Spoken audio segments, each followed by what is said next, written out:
all the Overwatch comics and, you know, doing a read along and learn a little bit more about our heroes while we do. So it's kind of funny because it's been a while since I did one of these. The last time I did this was almost 6 months ago during a content drought. Oh, by the way, if you like such content, do like and subscribe, not for me, for the Yamagon.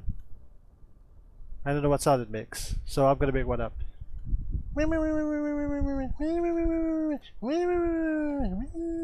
Oh, don't touch the keyboard. Okay, get out, sausage guy. Alright, so last episode we actually read our Dragon Slayer, so now we're gonna be moving on to going legit. And that's what we're gonna be reading. So we can see by the title it's gonna be with none other than Junkrat and Roadhog, aka James and Mako. Alright, so before we get into the comic, let's review what we know about these two, because again they're obviously on the cover. And let's hop into game, and let me fix the camera, which screws up every damn time. Okay, so what do we know about these two fine gentlemen? Alright, so with Mako over here, well, no, let's go to Junkrat first. Where is he? Where's Roadhog? No, that's Roadhog. Where's Junkrat? Okay, here he is. Okay, again, I'm not an expert in Overwatch lore, but we'll be going through and doing a breakdown of what I know, focusing on the heroes, but also in the comics section. Okay, so most of what we're just going to be through the skins, which is that Junkrat is an explosive, obsessed freak who lives to cause chaos and destruction. That's pretty much what it says. Bleached, I mean, a fool and his money are soon blown up. Okay, so this is a play on the phrase a fool and his money is soon parted. That was the Blizzard game, so you know. Alright, Circus, nothing here, nothing here. Very nice skin, this is new. Jester, nothing. Junkrat gives the new memes the word to Ashes. Oh, to Ashes, oh that's a good one. I think the Ashes is an international cricket tournament, so that's something. Okay, these are Junkenstein stuff. King Jameson, where? I swear his name, I swear somewhere here his name was okay, after escaping from the Australian outback, Junkrat and Roadhog went on an international crime spree, earning them great notoriety across the world, living up to the motto, no jump too big, no score too small, which is kind of interesting given the comic that we're going to be reading is called Going Legit. I swear this guy's name was I swear this guy's name was James. I guess it's not in the skin, okay. Again, I know a lot of this can be found on the wiki, but we're going to be trying to draw from primary sources. And, well, Jameson, I guess. Alright, Jameson then. Okay, so that's Junkrat. Let's go to his partner in crime, Roadhog. Now this one's a lot more interesting because it says here Roadhog is a ruthless killer with a well-earned reputation for cruelty and wanton destruction. Now, if you've ever been hooked, you know what I mean. Rudolph, Kiwi, classic. Kiwi's an interesting one. Militia, okay, this is important. After the Australian government displaced Mako, Rootleg and other residents from the outback from their homes, they turned to a violent rebellion forming the Australian Liberation Front. So he's Australian, you can see the logo here on his shirt. And yeah, they got kicked out of their homes and they started a rebellion. A butcher? Oh yes, a reference to Diablo, but Islander. For those who knew Roadhog before, they call him by his real name, Mako. Shark bait. Okay, anything else we got? No, okay. Oh wait, this is just Junkenstein stuff. Okay, so I would like to Jameson, yeah, Dr. Jameson Junkenstein. Okay, so it's not James, it's Jameson. Okay, I got that wrong. We learn. Okay, so this is something I would just like to put out there that I've thought of as headcanon, which is that my personal theory is that Roadhog or Mako over here is actually, he either is or he's of Pacific Islander descent, potentially originally from New Zealand, because again, if you look at the world map, Australia and New Zealand are not that far apart. The Pacific Islands, oh god, I'm gonna get a lot of things wrong. I look at Google Maps, but I'm not an expert in that region. But a lot of things like Islander, like this is very Polynesian. Mako, yeah, this is very evocative of, well, especially these two are very evocative of the Polynesian island culture. I think it's New Caledonia, American Samoa. Basically, that's that culture, that swath of ocean, and it is perfectly possible that maybe his parents came from that region of the world, and then came. Oh, hello, chat person. How's your feeling on Stormgate? Oh boy. It's really interesting because they're going for the okay. Just to deviate a little bit, since you asked, I will add to the chat. Again, thank you for stopping by. I'm very interested in how they take the lore because they're doing demons coming to Earth a little bit Doom, but it's also something that's been explored in other fantasies such as Warcraft. Again, I'm talking from a lore perspective because this current topic is lore. I'm very curious how they're gonna handle the demons and humans approach because it's set in the future. So you have all the futuristic, guns that you see from where is Soldier? Yeah, the futuristic guns that you see from like Soldier over here. I mean, I had another friend who said that it reminded him of Diablo meets Overwatch in terms of like the aesthetic feel. So you have demons coming in from the future, and you also have humans which are called the Resistance, which probably means that humans lost the original war. But my question that was popping in my head most is who's going to be the next faction, because the most obvious next faction are going to be the Angels, because in a world with demons you generally have a world with Angels or some equivalent. Warcraft had that, Warhammer had that, Doom doesn't, so again exception. That could easily be the third faction, but then that falls very much into the archetype of it falls very much into the Angel Demon archetype, but which could work perfectly fine. So that's my feeling so far.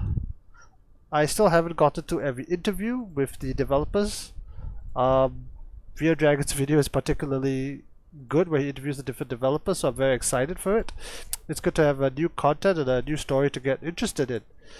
Alright, so Stormgate tangent over. I'll leave a link to Stormgate down in the description because of that, but without further ado, let's get into the comic called Going Legit for Junkrat.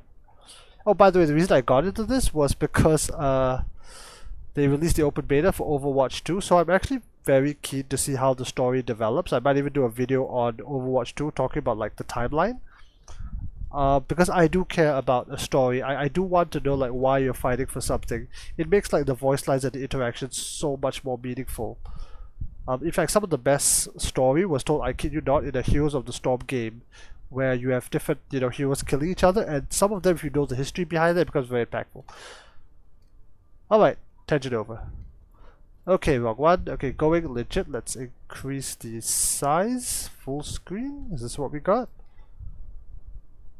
Okay, where's the zoom option?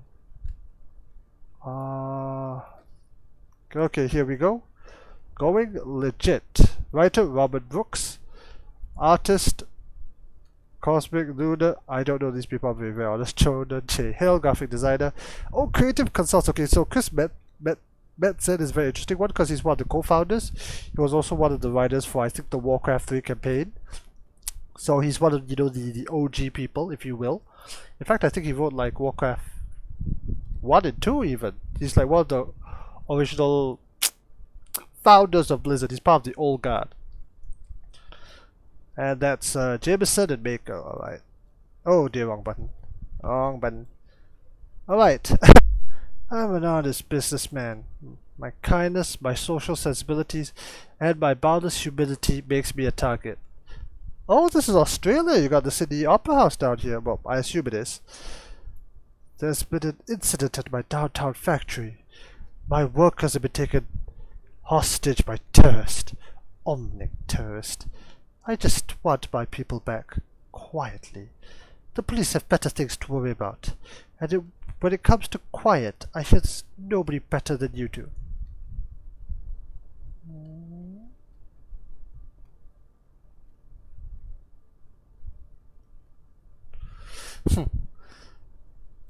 Let me understand this, suit. You're offering us a legit job, but we get to blow the figs off some omnics and save some blokes, and we get paid all that. I love this little teacup. This is merely an advanced Junkrat. You'll get as much again when it's done. Just keep this quiet.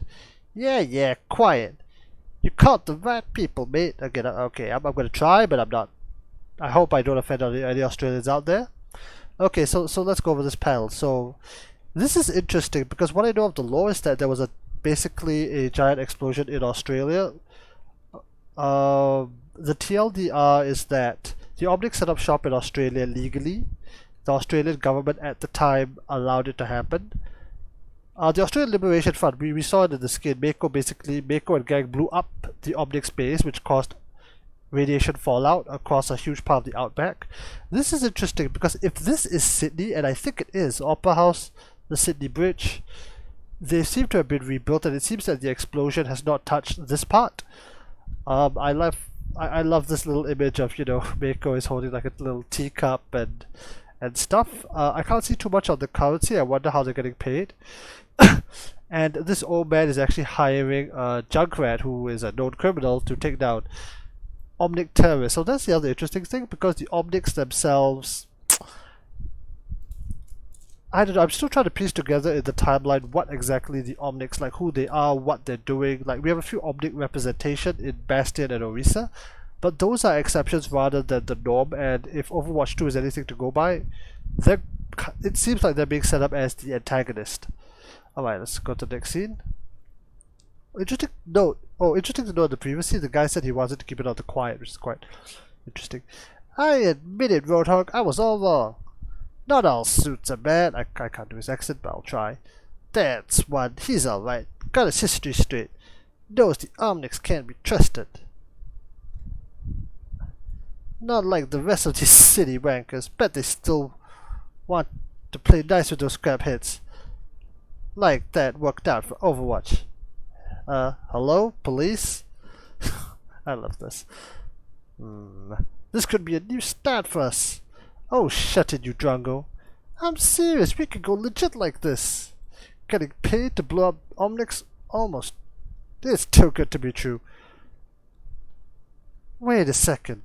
What was Sid saying? Something about hostages? Whatever. Okay, so I find it quite concerning about how much explosives that Junkrat is able to basically pull out of his butt, and the fact that he's doing it, you know, right here. And I don't get what Junkrat is. Okay, so he placed the explosives here. He's placed another cache of explosives here. I was wondering why he didn't just climb the ladder like Mako is sensibly doing. You know, ladders exist. And let's see where this takes us. Oh, the wrong button again. Oh, I also like that he referenced Overwatch. So it seems that Overwatch is, you know, a very, very public failure of what seems to be attempted diplomatic relations between themselves of the Omnics. I'm not gonna cover the Omnic War and what I know so far. That's for another video. The TLDR is that there was a war with the Omnics, and the world is still reeling from that. Kaboom! I'm coming for your scrap hit. Oh, there's not no top loss, you son of a boom. At least it did break this time. Now where are the bastards? I wonder what he's talking about. Like he did the superhero landing. Intruder detected. Oi, that was my kill. Okay, this is actually interesting. We've not seen this variant of Omnic in the game. We might see a variant of that in Overwatch 2. That could be very exciting. Oh, served you right, Helfer. Huh. That was the only Omnic hit. I'm gonna be upset, really. Alright, okay. Grab some scrap, it puts the bombs. Time to earn our pay. What do you mean quietly? Who tells us that? Oh, we got a firefight. Boom, boom, clung. What a lovely day. Let's sell this fast. Boom. We're professionals now. Oh, okay, so this was the exit hole. Okay, well, I like the fact that Junkrat, despite his, you know, childish demeanor, is somehow leading the operation, and Mako over here is going along with it. I have a fan theory on that, but I'm not going to share that here. Don't want to keep the client waiting. Beep, boom. Beautiful. What? Alright, hostages, why didn't you say so? Didn't hear no screams, don't see no blood. Think maybe they got out on their own? Oi, what's your problem? Logo? What logo? Hold on. These ain't Omnics, they're drones. What the hell, mate? Okay, so it looks like these drones were the same ones manufactured by the corporation. You know, I would like to point out that it sounds very, very, very silly that a company would want to keep what is basically a act of terror away from the police. Coming back to the insanity earlier. That being said, let's just say that now that I read a bit more, that's a little bit more believable that companies might choose to. There is a realm of possibility that they would do this rather than turn to the police, because it might be better for leadership to brush something under the rug and pay a little bit of money than have a public backlash, you know, to tarnish the reputation in that sense. So that's cynical of me. Alright, next page. Why did that suit want us to whack a bunch of his own cop bots? There they are. Careful, careful. I love these cars. Whoa, whoa, we're professionals like you. Me and my tubby friend here just doing our jobs. Keep an eye on the fat one. Oh, did you just call my friend fat, you pig? And there's a firefight. Okay. So I like the fact that in the Overwatch, where all of the cars have these like hover wheels, very, very consistent. And it's actually quite surprised. I thought it would be Mako, the one who threw the who threw the head, the module. Oh right, I keep pressing the wrong button. Let me up. They're all dead. They're all. What? No. The suit didn't set us up. He was an honest businessman, socially sensible. Oh, right. Oh, okay. You can be the stand-in.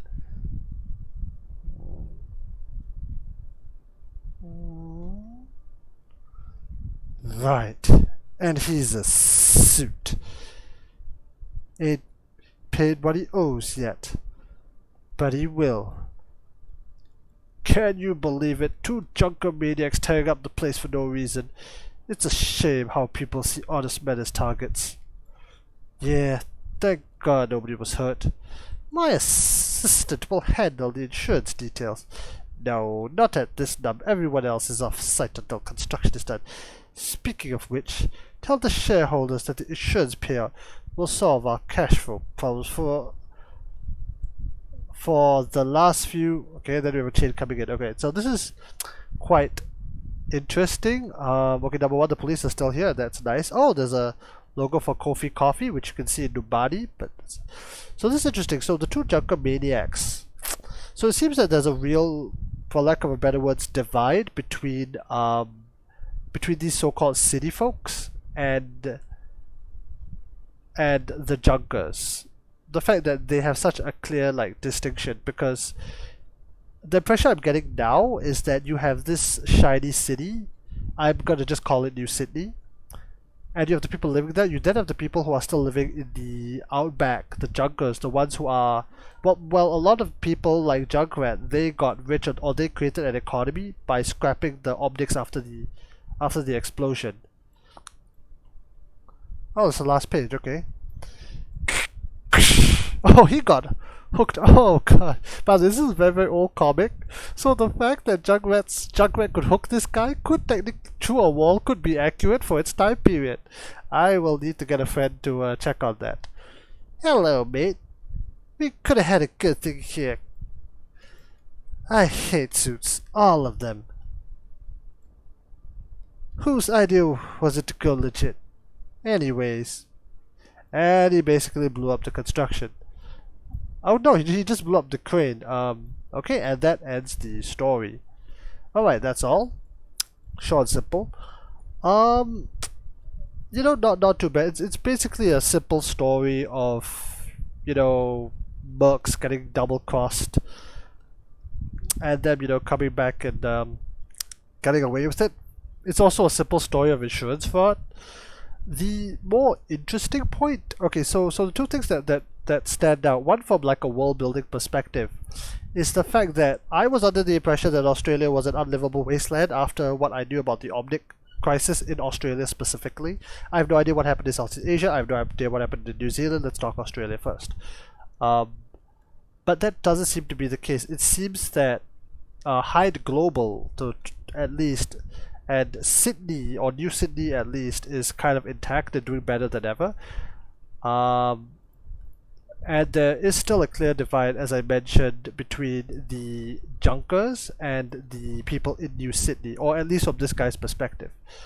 The cops, they don't give us too much, but they... Oh, wait, can I zoom in on this logo? Okay, just this police, I can't make out what is on his specific... I'm very curious whether, let's say, the Australian...